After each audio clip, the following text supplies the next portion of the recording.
परम पूज्य गुरुदेव परम वंदनीय माता जी के दिव्य संरक्षण में मां गंगा के पावन तट पर रामलीला मैदान के इस दिव्य प्रांगण में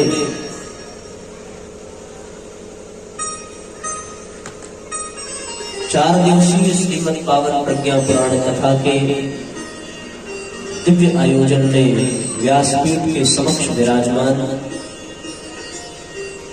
शक्ति स्वरूपा माताओं बहनों, देवतुल्य आत्मीय बंधुओं,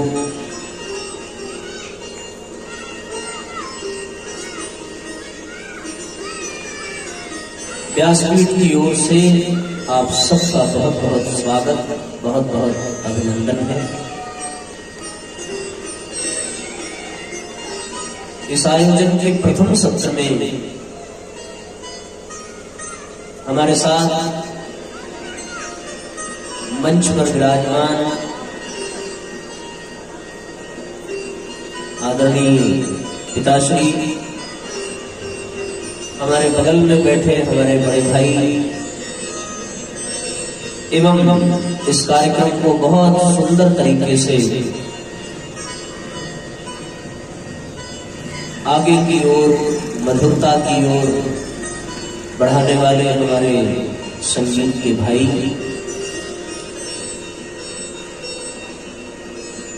मिर्जापुर जिले के समस्त गायत्री परिवार की गतिविधियों का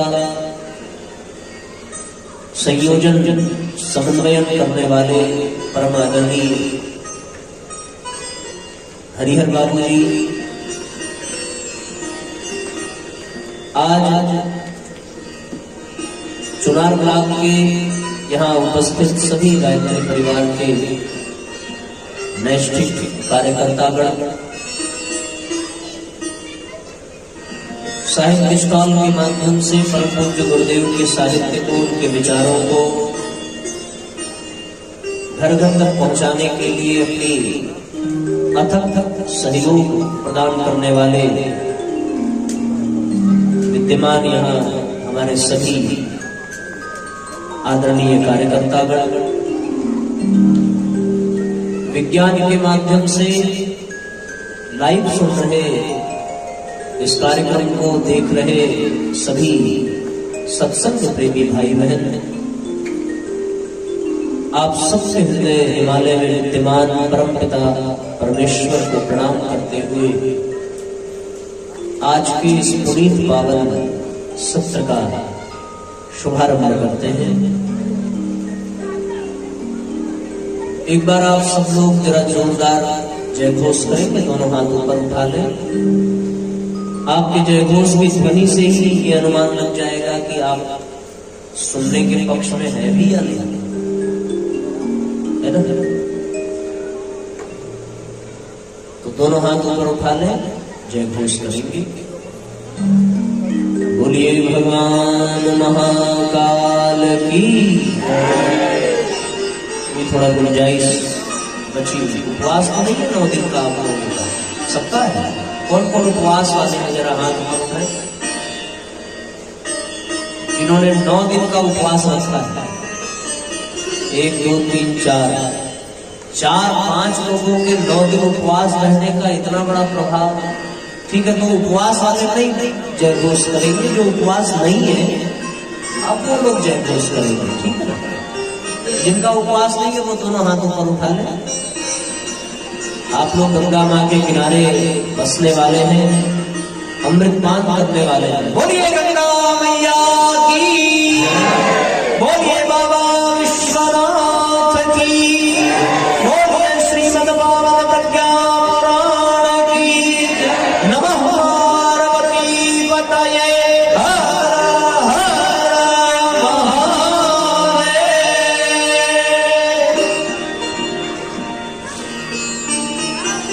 हम लोग का भी उपवास चल रहा है, लेकिन भगवान के काम के लिए शक्ति आ ही जाती है।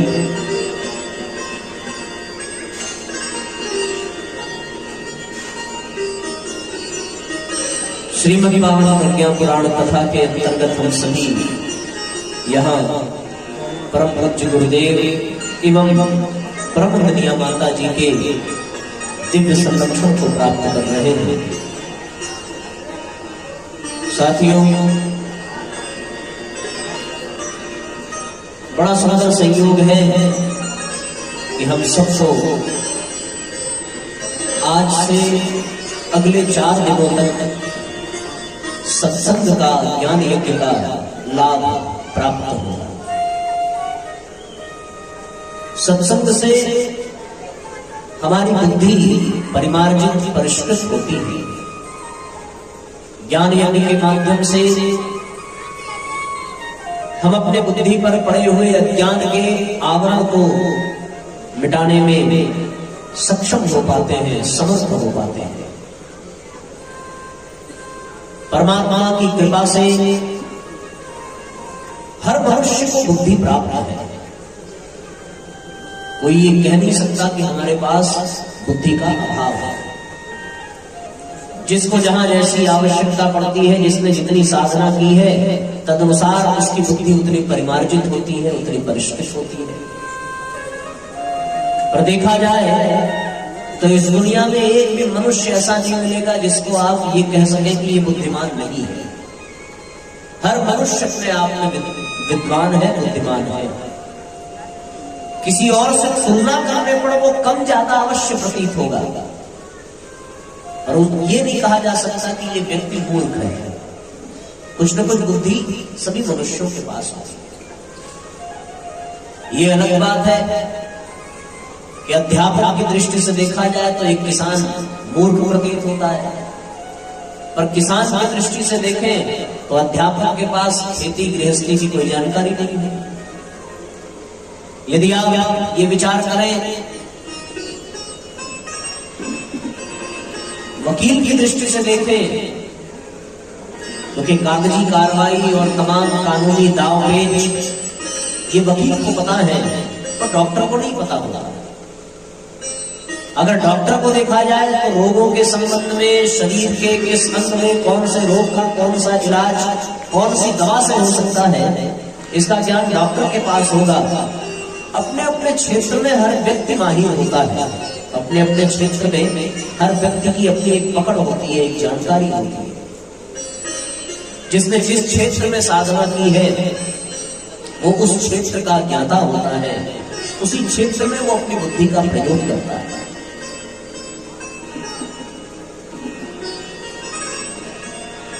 जिसके भीतर कल्पना शक्ति जितनी मजबूत होती है, जो जितनी ऊंचाई तक कल्पना कर सकता है और अपनी बुद्धि में कल्पना जगत को साकार करने के लिए वो अपने जीवन में जितना अधिक पुरुषार्थ करता है, उतना ही अधिक वो सफलता के सोपान पर चढ़ता चला जाता है।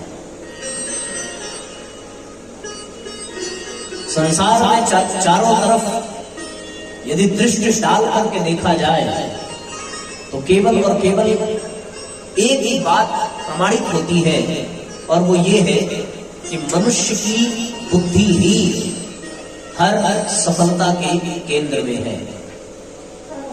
यदि हम गहराई से चिंतन करके देखें तो चारों ओर मनुष्य की बुद्धि का प्रभाव ही देखने को मिलता है।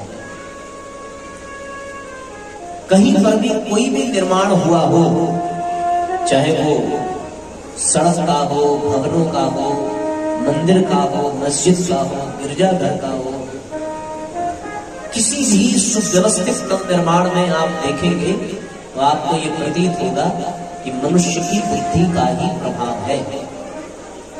अगर मनुष्य के भीतर से उसकी बुद्धि को निकाल दिया जाए तो फिर वो मनुष्य किसी काम का नहीं रह जाता। मानते हो कि नहीं इस बात का? ये शरीर चाहे जितना बड़ा हो, पर पूरे शरीर का नियंत्रण केवल मस्तिष्क से होता है। ये मस्तिष्क असंतुलित हो जाए, ये मस्तिष्क अव्यवस्थित हो जाए तो शरीर की सारी ऊर्जा बेकार हो जाएगी, इसका कोई लाभ मिलने वाला नहीं है।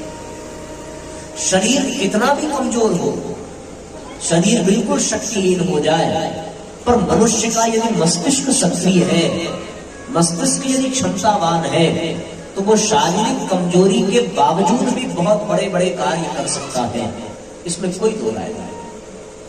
परम पूज्य गुरुदेव का चित्र देखिए, बहुत दुबले पतले इंसान जैसा है। महात्मा गांधी का चित्र देखिए, बहुत दुबले पतले जैसे, केवल 90 पाउंड का शरीर। आप लोगों ने सुना होगा कि बिहार में एक किसान ने पहाड़ को काट करके रास्ता बना दिया। दशरथ माझी शारीरिक दृष्टि से बहुत कमजोर, बिल्कुल बुजुर्ग, पर मस्तिष्क की क्षमता, मस्तिष्क की सक्रियता से वो कमजोर शरीर वाले भी बहुत बड़े बड़े काम कर जाते हैं और उनकी क्षमता, उनकी प्रतिभा से पूरी दुनिया प्रभावित हो जाती है।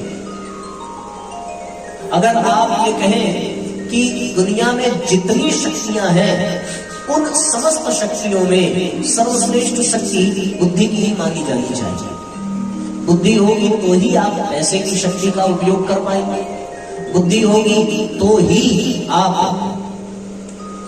अपने शरीर की शक्ति का उपयोग कर पाएंगे, बुद्धि होगी तो ही आप समाज की शक्ति का उपयोग कर पाएंगे, बुद्धि होगी तो ही आप परिवार की शक्ति का नियोजन कर पाएंगे। और इन सब शक्तियों के बावजूद यदि केवल बुद्धि को निकाल करके हटा दिया जाए तो सारी दुनिया ही उजड़ जाती है, फिर इस दुनिया में कहीं कोई सार बचा नहीं रहेगा।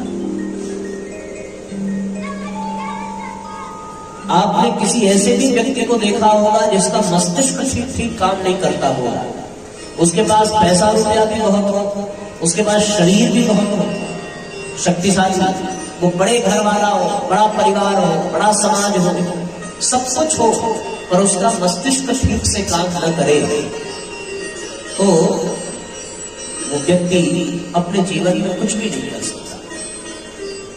और उसके पास कुछ भी ना हो, केवल उसका मन मस्तिष्क ठीक हो, केवल उसकी बुद्धि ठीक हो, तो वो हर विपरीत परिस्थिति में भी सफलता के चरमोत्कर्ष को स्पर्श करने की संभावना रखता है।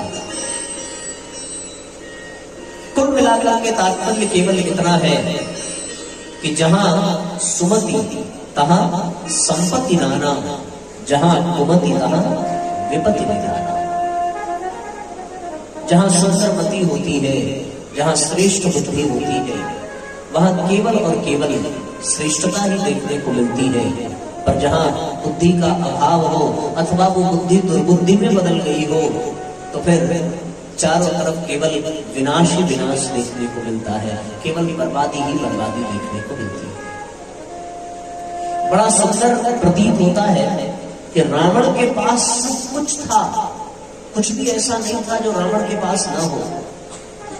समस्त ग्रह, समस्त नक्षत्रों को अपने अधीन करने वाला, समस्त दैवीय शक्तियों को अपने अधीन करने वाला, यहाँ तक कि कैलाश पर्वत को भी उठा देने की क्षमता रखने वाला रावण वो प्रकांड विद्वान, इतना बुद्धिबल का धनी कि उसने पहली बार चारों वेदों को स्वर देने वाला वो रावण, जिसके बारे में कहा जाता है कि ये दशानन है, अर्थात सामान्य बुद्धि की अपेक्षा 10 गुना प्रतिभा रखने वाला वो रावण, जो तीनों लोगों पर एक छत्र राज करता है, उसे किसी चीज का अभाव नहीं है। इसके बावजूद भी उसकी बुद्धि गड़बड़ा जाती है। केवल इतना ही फर्क है कि उसकी बुद्धि गड़बड़ा जाती है और वो एक ऐसे आदमी के साथ उलझ जाता है जिसके पास कुछ भी नहीं है। वो एक ऐसे तपस्वी, ऐसे वन में विचरण करने वाले भगवान राम की पत्नी का हरण कर लेता है। कारण क्या है? केवल इतना ही कि उसकी बुद्धि गड़बड़ हो गई थी, बस इतनी सी।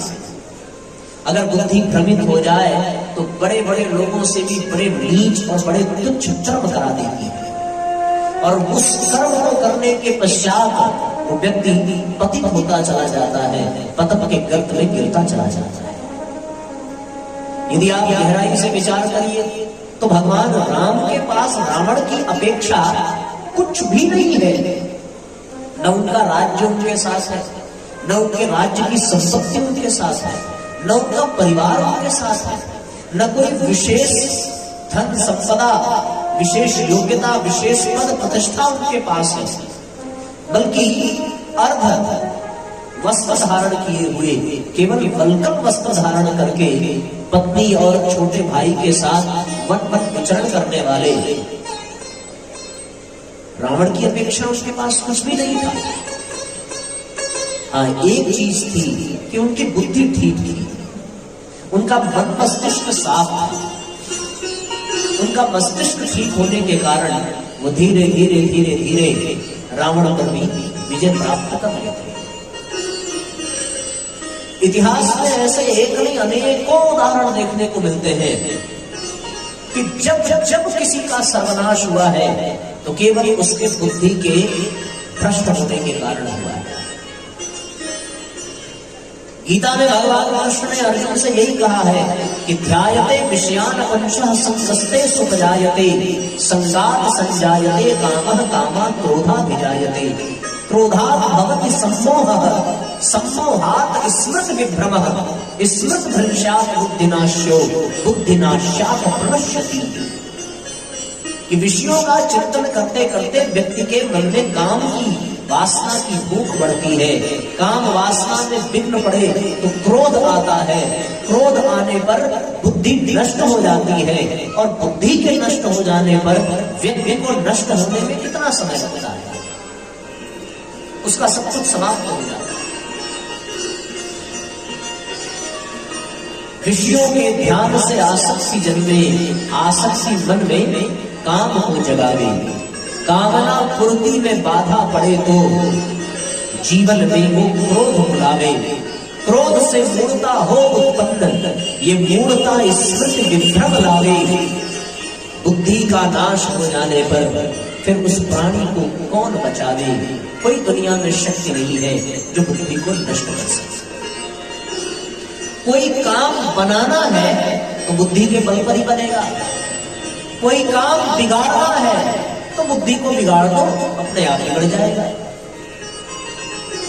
भगवान राम को वन जाना पड़ा, भरत को राज्य मिल जाए, कैकेयी राजमाता बन जाए। इस कहानी के केंद्र में भी केवल बुद्धि की कला देखने को मिलती थी। सुना है कि रामचरितमानस में ये लिखा है कि देवता मां सरस्वती से प्रार्थना करते हैं कि मैया कुछ ऐसा कर दो कि भगवान का राज्याभिषेक न हो। और मां सरस्वती ने क्या किया? मां सरस्वती ने मंथरा की बुद्धि को पलट दिया। मंथरा ने क्या किया? मंथरा ने कैकेयी की बुद्धि को पलट दिया। कैकेयी ने क्या किया? कैकेयी ने महाराज दशरथ की बुद्धि को पलट दिया। परिणाम क्या निकला? राम वन की ओर चले गए, देवताओं की बात शब्द हो गई। चारों तरफ केवल बुद्धि का ही बोलबाला है। यदि आप देखें तो सीताहरण में भी ये कथा प्रतीत होती है कि वहां भी बुद्धि का ही दृष्टांत देखने को मिलता है।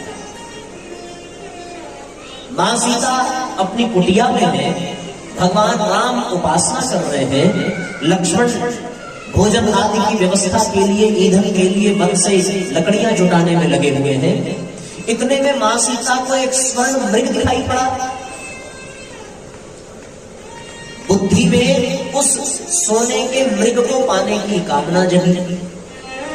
उन्होंने क्या किया?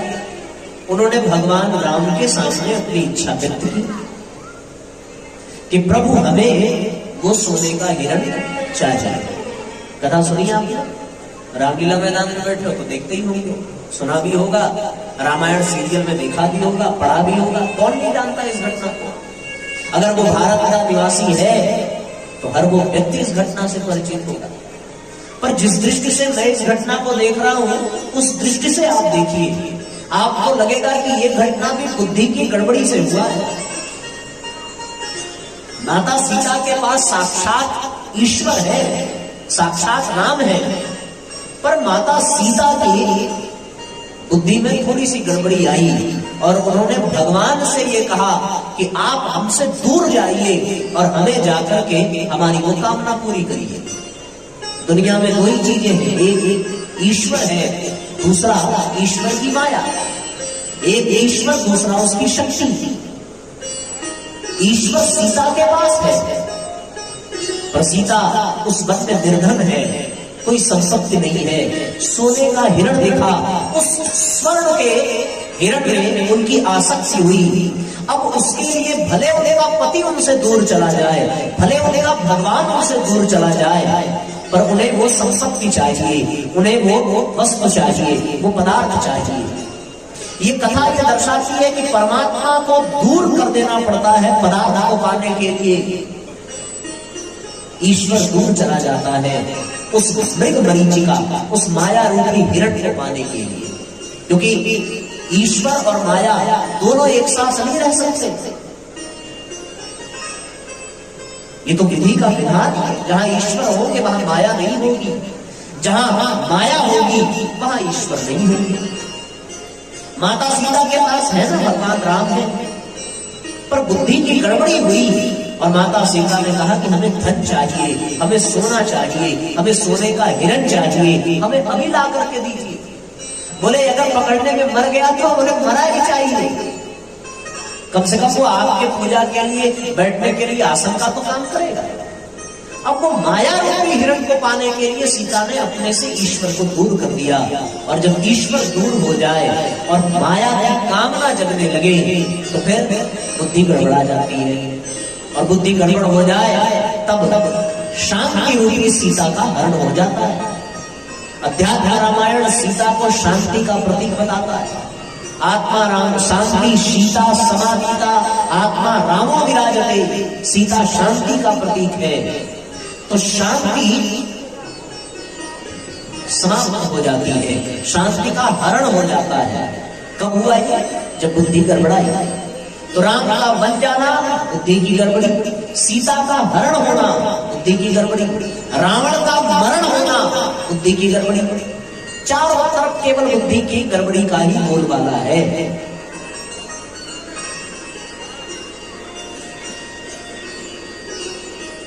और भी गहराई में चलिए, आप चिंतन करके देखें, हर घटना में जहां अशुभ हुआ है, जहां अनीति हुई है, जहां अन्याय हुआ है, वहां केवल और केवल बुद्धि के नष्ट हो जाने के कारण ही हुआ है। द्रौपदी की दाव लगी है, इज्जत दाव पर लगी है, किसके कारण? केवल और केवल युधिष्ठिर की बुद्धि नष्ट हो जाने के कारण। जो धर्मराज है वो धर्मराज होते हुए भी क्या करते हैं? जुआ खेलते हैं। जुआ खेला सो ठीक, पर बुद्धि इतनी नीचे गिर गई, इतनी नीचे गिर गई कि पत्नी तब को दाव पे लगा दिया। बुद्धि की गड़बड़ी हुई और पांडवों को 12 वर्ष के लिए वनवास जाना पड़ा, सब बुद्धि के गड़बड़ी होने के कारण। दुर्योधन को भी कहता है, क्या कहता है कि जानामि धर्मम नचमे प्रवृत्ति, जानामि धर्मम नचमे निवृत्ति। मैं जानता हूं धर्म क्या है, मैं ये भी जानता हूं अधर्म क्या है, पर केनोपि देवेन यथा हृदिस्थ सेन, मेरे भीतर बैठने वाला यथा नियुक्तोस्मि तथा करोमि, जहां नियुक्त कर देता है मैं उधर ही लग जाता हूं। इसका मतलब हमारी बुद्धि जहां लग जाती है उधर ही हम लग जाते हैं। युधिष्ठिर के तरीके से दुर्योधन की भी बुद्धि नष्ट हो जाती है, तो दुर्योधन को भी नष्ट होना पड़ता है। और जहां जहां सृजन हुआ है, जहां जहां सफलता देखने को मिलती है, जहां जहां आध्यात्मिकता देखने को मिलती है, जहां जहां श्रेष्ठता देखने को मिलती है, उसके भी कारण में केवल इतना ही है कि बुद्धि का ही बोलबाला है। यदि बुद्धि श्रेष्ठता की ओर लग जाए तो ये बुद्धि सृजन करा देती है। यदि ये मस्तिष्क कल्याण के पथ पर चलने पर उतर जाए तो ये मोक्ष को प्राप्त करा देता है। ध्रुव और प्रहलाद की बुद्धि परमात्मा के चरणों में लगी तो भगवान को धरती पर अवतार लेने पर विवश होना पड़ा। कबीर, मीरा, तुलसी, इनका मस्तिष्क समाज के कल्याण में लगा तो इनने ऐसे ऐसे भजन, ऐसे ऐसे साहित्य, ऐसे ऐसे कवितावली, ऐसे ऐसे दोहावली का निर्माण किया कि आज समाज उससे मार्गदर्शन प्राप्त कर रहा है। बड़े बड़े योद्धा इस दुनिया में हुए जिन्होंने अपनी बुद्धि को पुरुषार्थ में, जिन्होंने अपनी बुद्धि को संघर्ष में, संगठन में लगाया, तो इस दुनिया ने बड़े अद्भुत पुरुषार्थी और बलशाली लोगों का दर्शन किया केवल और केवल बुद्धि के कारण। तो कुल मिलाकर के आपको बस इतना ही बताने का मन है कि जहां भी श्रेष्ठता है उसमें भी बुद्धि ही प्रधान कारण है, और जहां भी निकृष्टता है वहां भी बुद्धि ही प्रधान कारण है। इसके अतिरिक्त और कोई कारण नहीं। भगवान की गीता में यही कहते हैं कि मुझे यदि दूसरों की सहायता करनी होती है तो भगवान क्या करता है, बुद्धि योग ददाम्यहम्, वो बुद्धि ही प्रदान करता है, प्रेरणा ही देता है, बुद्धि योग प्रदान करता है वो परमात्मा। और बुद्धि योग के मिल जाने से ही व्यक्ति अपना तथा दूसरों का कल्याण कर सकता है।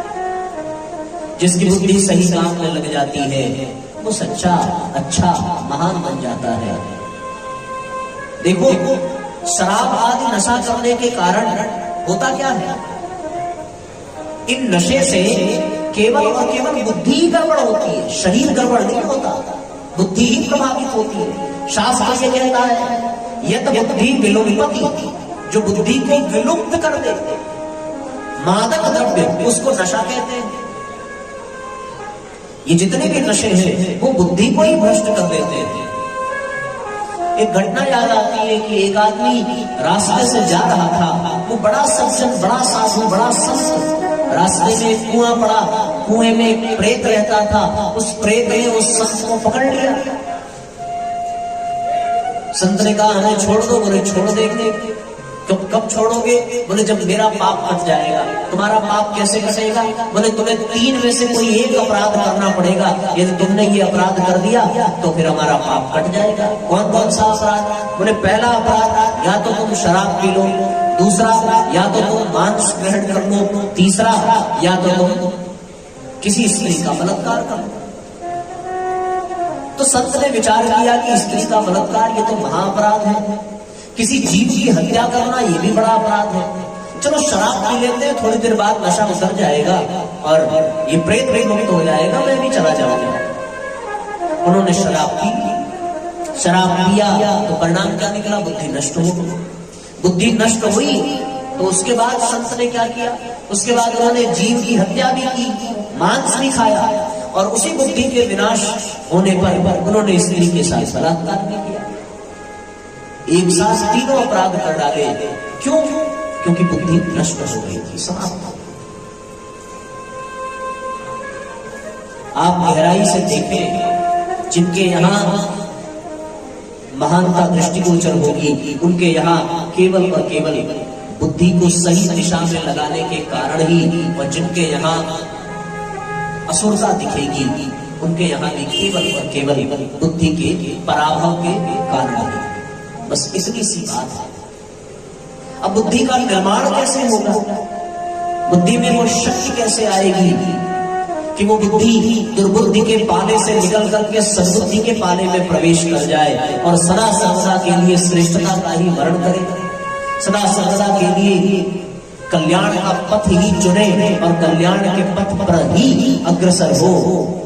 ऐसा कैसे हो सकता है? एक और बात आपको मैं बता दूं, बुद्धि वातावरण से बड़ी प्रभावित होती है, बहुत जल्दी प्रभावित होती है।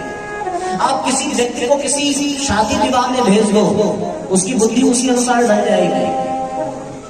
वहां डीजे बजता होगा, नाच गाने होते होंगे, खूब धूम धड़ाका होता होगा, लोग सज धज करके आए होंगे, व्यक्ति की बुद्धि वहां ऐसी हो जाती है। आप किसी इंसान को अस्पताल में भेज दो, अस्पताल में जाने के बाद उसकी बुद्धि बदल जाएगी, वो बिल्कुल दुखी मरा हुआ सा अनुभव करेगा जब वो उस अस्पताल में भर्ती होने वाले समस्त मरीजों को देखेगा, रोगियों को देखेगा, दवाइयों की महक में सूंघेगा, तो केवल और केवल उसकी बुद्धि में दुख, कष्ट, दर्द का ही अनुभव होगा। आप किसी व्यक्ति को शमशान घाट पर भेज दीजिए, वहां कितना भी विषय वासना में लिप्त रहने वाला जीव होगा, यदि वो शमशान के वातावरण में पहुंचेगा तो वो भी वहां पहुंच करके वैराग्य की बातें करेगा और बड़े भाव से कहेगा कि भैया जीवन का यही अंतिम सत्य है। उसकी बुद्धि वहां ढल जाती है। बुद्धि पर वातावरण का बड़ी तीव्रता से प्रभाव पड़ता है। जैसा वातावरण होता है वैसी बुद्धि बन जाती है। इसलिए अपने बुद्धि को परिमार्जित करने की आवश्यकता है, अपने बुद्धि को संस्कारित करने की आवश्यकता है, अपने बुद्धि को परिष्कृत करने की आवश्यकता है। परिष्कृत बुद्धि प्रज्ञा कहलाती है, परिष्कृत बुद्धि विवेक कहलाता है। जिसकी बुद्धि परिमार्जित हो जाए, जिसकी बुद्धि श्रेष्ठता की ओर चल पड़े, उसको विवेकवान कहा जाता है, उसको प्रज्ञावान कहा जाता है। आप जितने भी महापुरुष हैं उनके जीवन में उठा करके देखें, केवल और केवल श्रेष्ठ बुद्धि की प्रधानता ही देखने को मिलती है। उनकी प्रज्ञा आपको जागृत मिलेगी, वो विवेकवान लगेंगे, वो महापुरुष लगेंगे, वो महान लगेंगे। कारण केवल एक होगा कि उनकी बुद्धि परिमार्जित है, परिष्कृत है, श्रेष्ठता के पद पर चलने वाली है, श्रेष्ठता का वर्ण करने वाली है, वो बुद्धि, उसका जीवन फिर धन्य हो जाता है। हमारी बुद्धि कैसे ठीक है? अब आपकी बुद्धि ठीक है तभी तो आप सत्संग में आए हैं। क्यों? यहाँ बैठने वाले हर एक प्राणी को ये कहा जा सकता है कि उसकी बुद्धि परिमार्जित है, तभी तो वो यहाँ आकर के जमीन पर बैठ करके सत्संग का लाभ लेता है। यदि आपकी बुद्धि परिष्कृत न होती, यदि आपकी बुद्धि परिमार्जित न होती, तो आप अपने घर में अब तक टीवी खोल करके सीरियल देख रहे होते, या किसी मूवीज में आप जाते, किसी क्लब में जाते, कहीं बाजार की चकाचौंध में आप शॉपिंग कर रहे होते, किसी रिश्तेदार के यहाँ आप घूमने चले जाते। ऐसे अनेकों काम निकल करके आ जाते हैं कि फिर वो सत्संग में आने की इच्छा नहीं होती। तो ये तो स्वीकार कर ही लेना चाहिए कि यहाँ उपस्थित प्रत्येक प्राणी की बुद्धि परिष्कृत और परिमार्जित है, तभी तो उन्होंने सत्संग का चयन किया और यहाँ आकर के विराजमान। शास्त्र भी ये कहता है कि बुद्धि को परिमार्जित परिष्कृत करने का केवल और केवल सर्वश्रेष्ठ माध्यम है वो सत्संग। सत्संग से ही व्यक्ति का विवेक जागृत होता है। बिन सत्संग विवेक न होई, बिन सत्संग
सुभर